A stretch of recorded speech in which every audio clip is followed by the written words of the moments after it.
escuchas, hoy les traemos de narraciones extraordinarias, La Máscara de la Muerte Roja. La Muerte Roja había devastado el país durante largo tiempo. Jamás una peste había sido tan fatal y tan espantosa. La sangre era encarnación y su sello, el rojo y el horror de la sangre. Comenzaba con agudos dolores, un vértigo repentino, y luego los poros sangraban y sobrevenía la muerte. Las manchas escarlatas en el cuerpo y la cara de la víctima eran el bando de la peste, que la aislaba de toda ayuda y de toda simpatía, y la invasión, progreso y fin de la enfermedad que cumplían en media hora.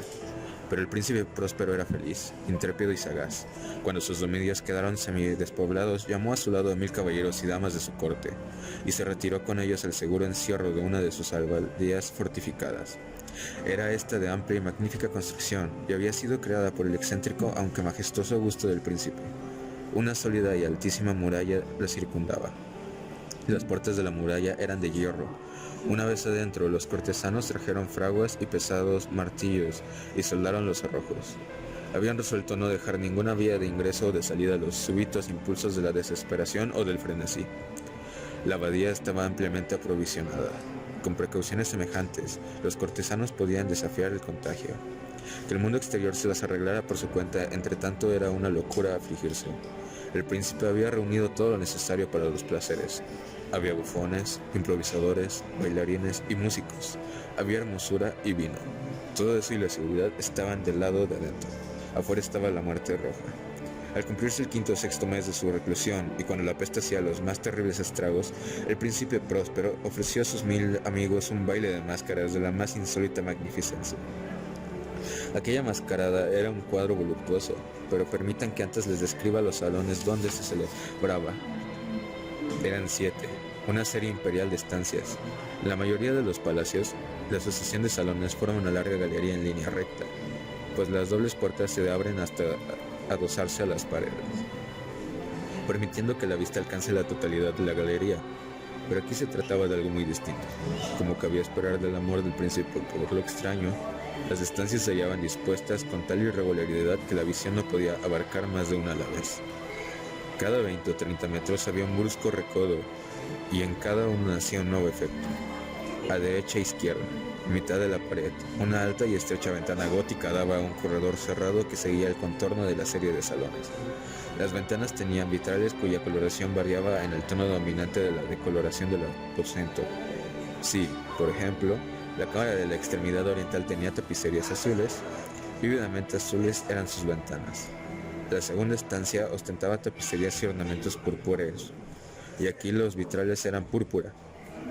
La tercera era enteramente verde, y lo mismo los cristales.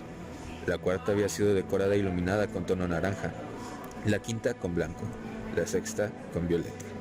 El 7º aposento parecía completamente cubierto de colgaduras de terciopelo negro, que abarcaban el techo y las paredes, cayendo en pliegue sobre una alfombra del mismo material y tonalidad. Pero en esta cámara el color de las ventanas no correspondía a la decoración. Los cristales eran escarlata, tenían un color de sangre.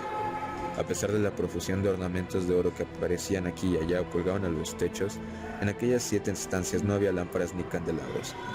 Las cámaras no estaban iluminadas con bujías o arañas, pero en los corredores paralelos a la galería y opuestos a cada ventana se alzaban pesados tripoides que sostenían un ígneo brasero cuyos rayos se proyectaban a través de los cristales teñidos e iluminaban brillantemente cada estancia. Producían en esa forma multitud de resplandores tan vívidos como fantásticos. Pero en la cámara del poniente, la cámara negra, el fuego que a través de los cristales de color de sangre se derramaba sobre las sombrías colgaduras producía un efecto terriblemente siniestro y daba una coloración tan extraña a los rostros de quienes penetraban en ella, que pocos eran los bastante audaces para poner allí los pies. En ese aposento, contra la pared del poniente, se apoyaba un gigantesco reloj de ébano. Su péndulo se balanceaba con un resonar sordo, pesado, monótono, y cuando el minutero había completado su circuito y la hora iba a sonar, de las entrañas de bronce del mecanismo nacía un tañido claro y resonante, lleno de música. Mas su tono y su énfasis eran tales que, a cada hora, los músicos de la orquesta se veían obligados a interrumpir momentáneamente su percusión para escuchar el sonido, y las parejas danzantes cesaban por fuerza sus evoluciones. Durante un momento en aquella alegre sociedad reinaba el desconcierto, y mientras aún resonaban los tañidos del reloj, era posible observar los más atolondrados palidecían y los de más edad y reflexión se pasaban la mano por la frente, como si se entregaran a una confusa meditación o a un ensueño. Pero apenas los ecos cesaban del todo, livianas risas nacían en la asamblea.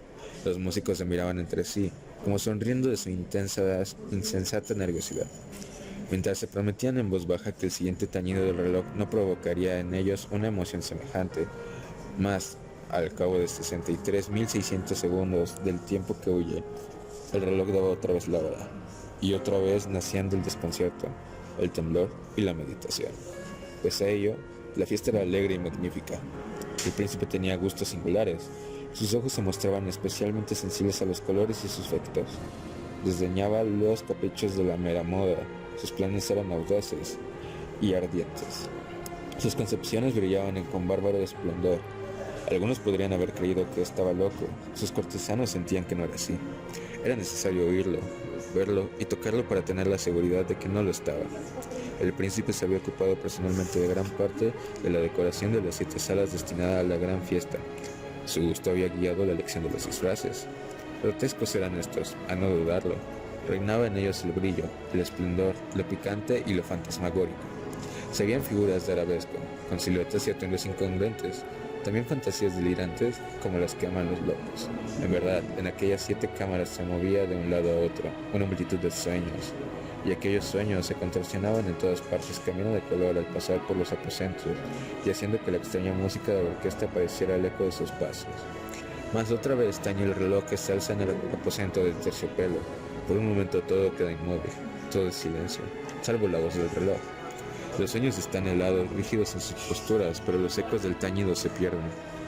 Apenas han durado un instante y una risa ligera, a media sofocada, flota tras ellos en su fuga. Otra vez crece la música, viven los sueños, contorsionándose al pasar por las ventanas de por cuales irrumpen los rayos de los trípodes. Más en la cámara que da al oeste ninguna máscara se aventura, pues la noche avanza y una luz más roja se filtra por los cristales de color sangre.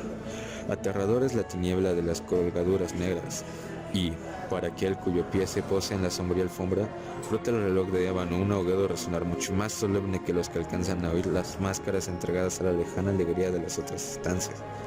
Una densa multitud se congregaba en estas últimas, donde afiebradamente latía el corazón de la vida. Continuaba la fiesta en su torbellino hasta el momento en que comenzaron a oírse los tañidos del reloj anunciado a la medianoche. Cayó entonces la música, como ya he dicho, y las evoluciones de los que bailaban se interrumpieron. Y como antes, se produjo en todo una sensación angustiosa. Mas esta vez el reloj debía tañer 12 campanadas, y quizá por eso ocurrió que los pensamientos invadieron en mayor número las meditaciones de aquellos que reflexionaban entre la multitud entregada a la fiesta. Y quizá también por eso ocurrió que antes de que los últimos ecos del carrillón se hubieran hundido en el silencio, muchos de los concurrentes tuvieron tiempo para advertir la presencia de una figura enmascarada que hasta entonces no había llamado la atención de nadie. Y, habiendo corrido en un susurro la noticia de aquella nueva presencia, alzó al final un rumor que expresaba desaprobación, sorpresa y finalmente espanto, horror y repugnancia. En una asamblea de fantasmas como la que acabo de describir, es de imaginar que una aparición ordinaria no hubiera provocado semejante conmoción. El desenfreno de aquella mascarada no tenía límites, pero la figura en cuestión lo ultrapasaba e iba incluso más allá de lo que el liberal criterio del príncipe toleraba. En el corazón de los más temerarios hay cuerdas que no pueden tocarse sin emoción.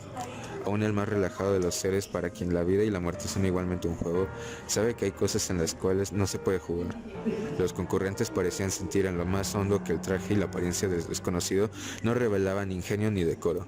Su figura, alta y flaca, estaba envuelta de la cabeza a los pies de una taja.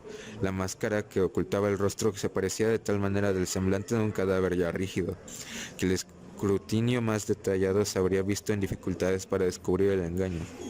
Cierto, aquella frenética concurrencia podía tolerar, si no aprobar, semejante disfraz, pero el enmascarado se había atrevido a asumir las apariencias de la muerte roja. Su mortaja estaba salpicada de sangre y su amplia frente, así como el rostro, aparecían manchados por el horror escarlata. Cuando los ojos del príncipe Próspero cayeron sobre la espectral imagen, se convulsionó en el primer momento con un estremecimiento de terror o de disgusto, pero inmediatamente su frente enrojeció de rabia. ¿Quién se atreve?, preguntó con voz ronca a los cortesanos que lo rodeaban. ¿Quién se atreve a insultarnos con esta burla blasfematoria? Apodérense de él y desenmascárenlo, para que sepamos a quién vamos a ahorcar el alba en las almenas. Al pronunciar estas palabras, el príncipe Próspero se hallaba en el aposento del este, el aposento azul. Sus acentos resonaron alta y claramente en las 7 estancias, pues el príncipe era hombre temerario y robusto, y la música acababa de cesar a una señal de su mano. Con un grupo de pálidos cortesanos a su lado, se encontraba el príncipe en el aposento azul. Apenas hubo hablado, los presentes hicieron un movimiento en dirección al intruso, quien, en ese instante, se hallaba a su alcance y se acercaba al príncipe con paso sereno y cuidadoso. Mas la indecible aprensión que la insana apariencia del mascarado había producido en los cortesanos impidió que nadie alzara la mano para detenerlo. Y así, sin impedimentos, pasó a 1 metro del príncipe, y mientras la vasta concurrencia retrocedía en un solo impulso hasta pegarse de las paredes, siguió andando interrumpidamente, pero con el mismo y solemne paso que desde el principio lo había distinguido. Y de la cámara azul pasó a la púrpura, de la púrpura a la verde, de la verde a la anaranjada, desde esta a la blanca y de allí a la violeta, antes que nadie se hubiera decidido a detenerlo. Mas entonces el príncipe Próspero, enloquecido por la ira y la vergüenza de su momentánea cobardía, se lanzó a la carrera a través de los 6 aposentos, sin que nadie lo siguiera por el mortal horror que a todos paralizaba. Puñal en mano, se acercó impetuosamente hasta llegar a 3 o 4 pasos de la figura, que seguía alejándose. Cuando ésta, al alcanzar el extremo del aposento del terciopelo, se volvió de golpe y enfrentó a su perseguidor, se oyó un agudo grito, mientras el puñal caía resplandeciente sobre la negra alfombra y el príncipe Próspero se desplomaba muerto.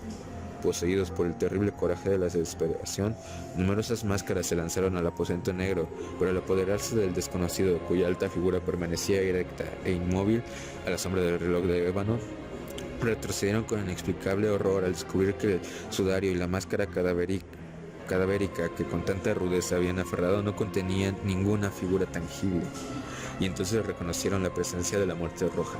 Habían venido como un ladrón en la noche, y uno por uno cayeron los convidados en las salas de orgía manchadas de sangre, y cada uno murió en la desesperada actitud de su caída, y la vida del reloj de ébano se apagó en la del último de aquellos alegres seres, y las llamas de los trípodes expiraron, y las tinieblas, y la corrupción, y la muerte roja lo dominaron todo. No, queridos escuchas, hoy están de suerte porque es cuento doble, y de narraciones extraordinarias por Edgar Allan Poe les traemos Berenice. La desdicha es diversa, la desgracia cunde multiforme sobre la tierra, desplegada sobre el ancho horizonte como el arco iris. Sus colores son tan variados como los de este y también tan distintos y tan íntimamente unidos. Desplegada sobre el ancho horizonte como el arco iris. ¿Cómo es que de la belleza ha derivado un tipo de fealdad, de la alianza y la paz, un símil de dolor? Pero así como la ética del mal es una consecuencia del bien, así en realidad de la alegría nace la pena. O la memoria de la pasada beatitud es la angustia de hoy. O las agonías que son se originan en los éxtasis que pudieron haber sido. Mi nombre de pila es Egaios. No me sonaré mi apellido. Sin embargo, no hay en mi país torres más venerables que mi melancólica y gris heredad. Nuestro linaje ha sido llamado raza de visionarios, y en muchos detalles sorprendentes, en el carácter de la mansión familiar, en los frescos del salón principal, en las colgaduras de los dormitorios, en los relieves de algunos pilares de la sala de armas, pero especialmente en la galería de cuadros antiguos, en el estilo de la biblioteca y, por último, en la peculiarísima naturaleza de sus libros. Hay elementos más que suficientes para justificar esta creencia. Los recuerdos de mis primeros años se relacionan con este aposento y con sus volúmenes, de los cuales no volveré a hablar. Allí murió mi madre, allí nací yo, pero es simplemente ocioso decir que no había vivido antes, que el alma no tiene una existencia previa. ¿Lo niegas? No discutiremos el punto. Yo estoy convencido, pero no trato de convencer. Hay, sin embargo, un recuerdo de formas aéreas, de ojos espirituales y expresivos, de sonidos musicales, aunque tristes, un recuerdo que no será excluido, una memoria como una sombra, vaga, variable, indefinida, insegura, y como una sombra también en la imposibilidad de librarme de ella mientras brilla el sol de mi razón. En ese aposento nací, el despertar de improviso de la larga noche, de eso que parecía sin serlo, el no existencia, a regiones de hadas, a un palacio de imaginación, los extraños dominios del pensamiento y la erudición monásticos. No es raro que mirara a mi alrededor con ojos asombrados y ardientes, que malgastara mi infancia entre libros y disparara mi juventud en ensoñaciones. Pero sí es raro que transcurrieran los años y el cenit de la habilidad me encontrara aún en la mansión de mis padres. Sí, Es asombrosa la paralización que subyugó las fuentes de mi vida, asombrosa la inversión total que produjo en el carácter de mis pensamientos más comunes. Las realidades terrenales me afectaban como visiones, y solo como visiones, mientras las extrañas ideas del mundo de los sueños se tornaron, en cambio, no en pasto de mi existencia cotidiana, sino realmente en mi sola y entera existencia. Berenice y yo éramos primos y crecimos juntos en la heredad paterna, pero crecimos de distinta manera. Yo enfermizo, envuelto en melancolía, ella ágil, graciosa, desbordante de fuerzas. Suyos eran los paseos por la colina, míos los estudios del claustro. Yo vivía encerrado en nosa meditación, ella vagando despreocupadamente por la vida, sin pensar en las sombras del camino o en la huida silenciosa de las olas de alas negras. Berenice, invoco su nombre, Berenice, y de las grises ruinas de la memoria mil tumultuosos recuerdos se conmueven a este sonido. Ah, vívida acude ahora su imagen ante mí como en los primeros días de su alegría y de su dicha. Ah, espléndida y sin embargo fantástica belleza. Oh silfide entre los arbustos de Arneim, oh nayada entre sus fuentes, y entonces todo es misterio y terror, y una historia que no debe ser relatada. La enfermedad, una enfermedad fatal, cayó sobre ella como el simón, y mientras yo la observaba, el espíritu de la transformación la arrasó, penetrando en su mente, en sus hábitos y en su carácter, y de la manera más sutil y terrible llegó a perturbar su identidad. Ay, el destructor iba y venía, y la víctima, ¿dónde estaba? Yo no la conocía, o por lo menos yo no la reconocía como Berenice. Entre la numerosa serie de enfermedades provocadas por la primera y fatal, que ocasionó una revolución tan horrible en el ser moral y físico de mi prima, debe mencionarse como la más afligente y obstinada una especie de epilepsia que terminaba no rara vez en catalepsia, estado muy semejante a la disolución afectiva, y de la cual su manera de recobrarse era, en muchos casos, brusca y repentina. Entre tanto, mi propia enfermedad, pues me han dicho que no debo darle otro nombre, mi propia enfermedad, crecía rápidamente, asumiendo, por último, un carácter monomanaico de una especie nueva y extraordinaria, que ganaba cada vez más vigor y, al fin, obtuvo sobre mí un incomprensible ascendiente. Esta monomanía, si así debo llamarla, consistía en una irritabilidad morbosa que esas propiedades de la mente en la ciencia psicológica designa con la palabra atención. Es más que probable que no se me entienda, pero temo, en verdad, que no haya manera posible de proporcionar a la inteligencia del lector corriente una idea adecuada de esa nerviosa intensidad del interés con que en mi caso las facultades de meditación actuaban y se sumían en la contemplación de los objetos del universo, aún de los más comunes. Reflexionar largas horas, infatigable, con la atención clavada en una nota trivial, al margen de un libro o en su tipografía, pasar la mayor parte de un día de verano absorto en una sombra extraña que caía oblicuamente sobre el tapiz o sobre la puerta. Perderme durante toda una noche en observación de la tranquila llama de una lámpara o los rescoldos del fuego, soñar días enteros con el perfume de una flor, repetir monótonamente alguna palabra común hasta que el sonido, por obra de la frecuente repetición, dejaba de suscitar idea alguna en la mente, perder todo sentido del movimiento de existencia física, gracias a una absoluta y obstinada quietud. Largo tiempo prolongada. Tales eran algunas de las extravagancias más comunes y menos perniciosas provocadas por un estado de las facultades mentales, no único, por cierto, pero sí capaz de desafiar todo análisis o explicación. Mas no se me entienda mal, la excesiva, intensa y mórbida atención así excitada por objetos triviales en sí mismos no debe confundirse con la tendencia a la meditación, común a todos los hombres y que se da especialmente en las personas de imaginación ardiente. Tampoco era, como pudo suponerse al principio, un estado agudo o una exageración de esa tendencia, sino primaria y esencialmente distinta, diferente. En un caso, el soñador o el fanático interesado en un objeto habitualmente no trivial lo pierde de vista poco a poco en una multitud de deducciones y sugerencias que de él proceden, hasta que, al final de un ensueño colmado a menudo de voluptuosidad, el incitamentum o primera causa de sus meditaciones desaparecen en un completo olvido.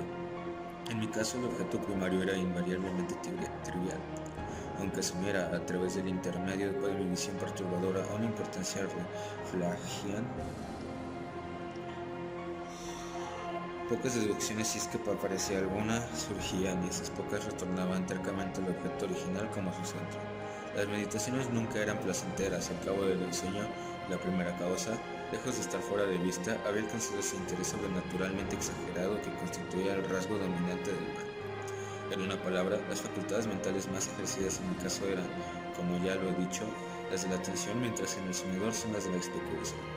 Mis libros en esa época, si no servían en realidad para irritar el trastorno, participaban ampliamente, como se comprenderá, por su naturaleza imaginativa e inconexa, de las características peculiares del trastorno mismo.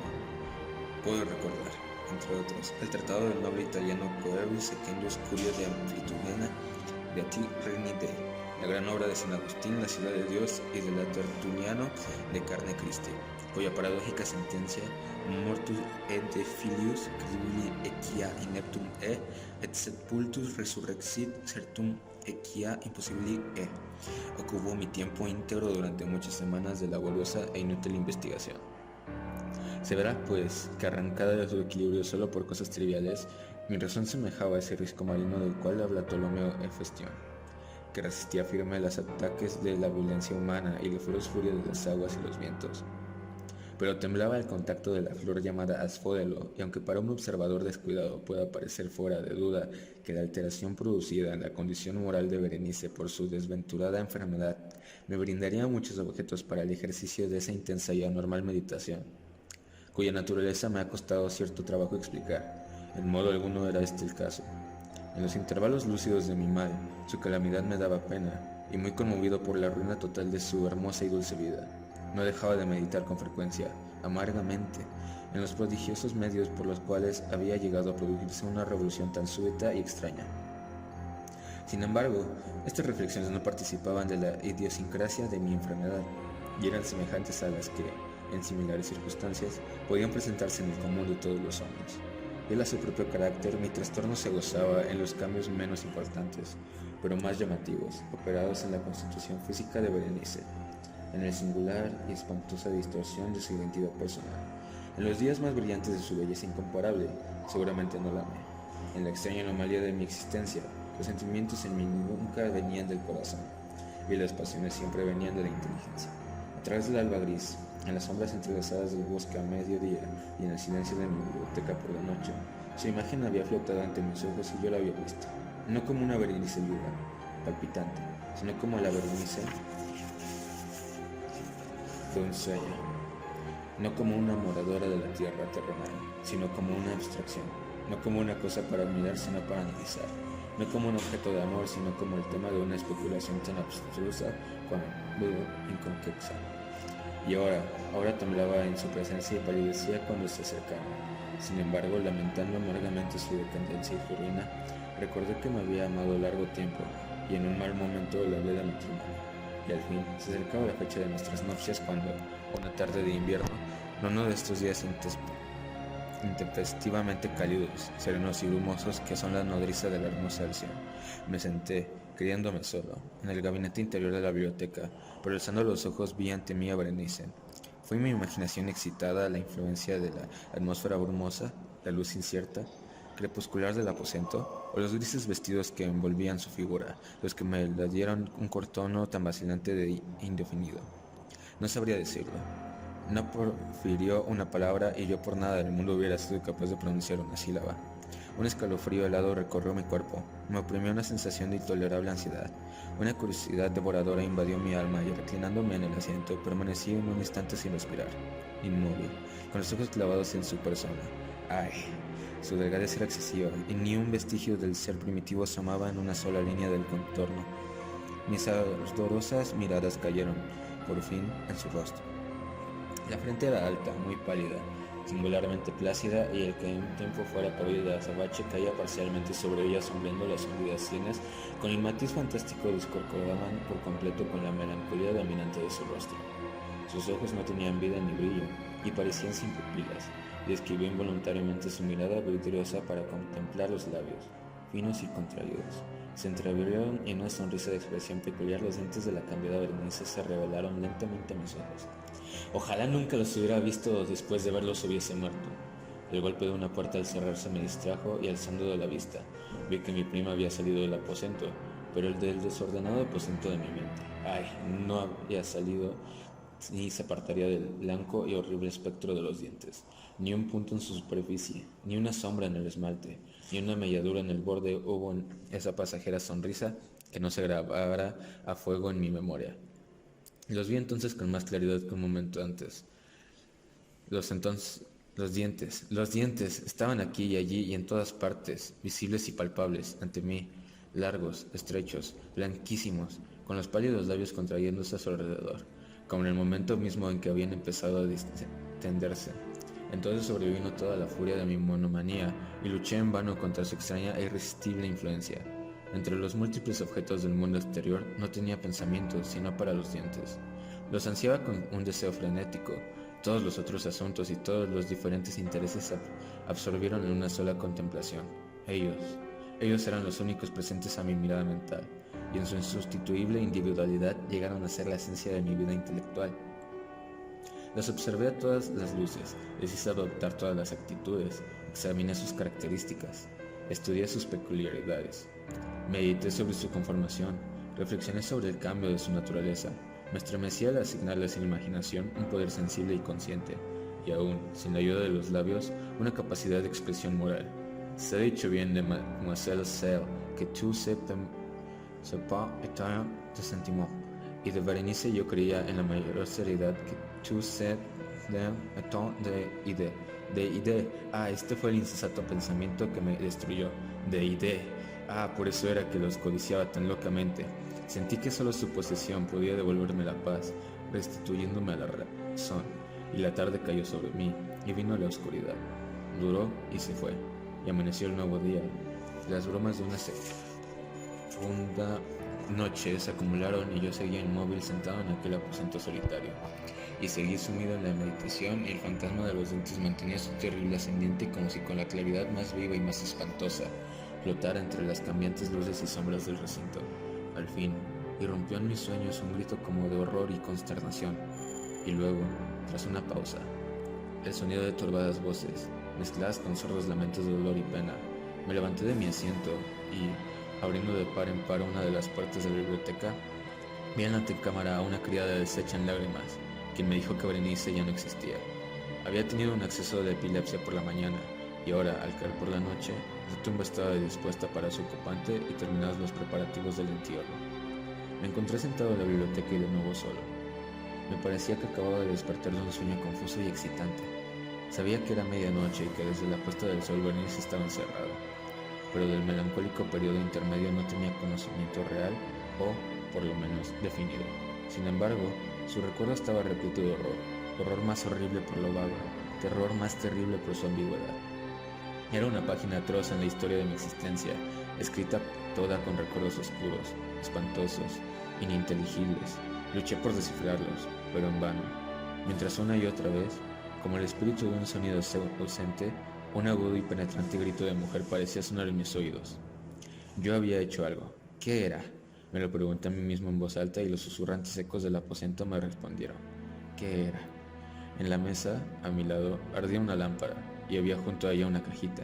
No tenía nada de notable y la había visto a menudo, pues era propiedad del médico de la familia, pero ¿cómo había llegado allí, a mi mesa, y por qué me estremecía al mirarla? Eran cosas que no merecían ser tomadas en cuenta, y mis ojos cayeron, al fin, en las abiertas páginas de un libro y en una frase subrayada. Dicevant mi sodal si sepulcrum amicae estarem, curar meas aliquantum forever. ¿Por qué? Pues al leerla se me erizaron los cabellos y la sangre se congeló en mis venas. Entonces sonó un ligero golpe en la puerta de la biblioteca. Pálido como un habitante de la tumba, entró un criado de puntillas.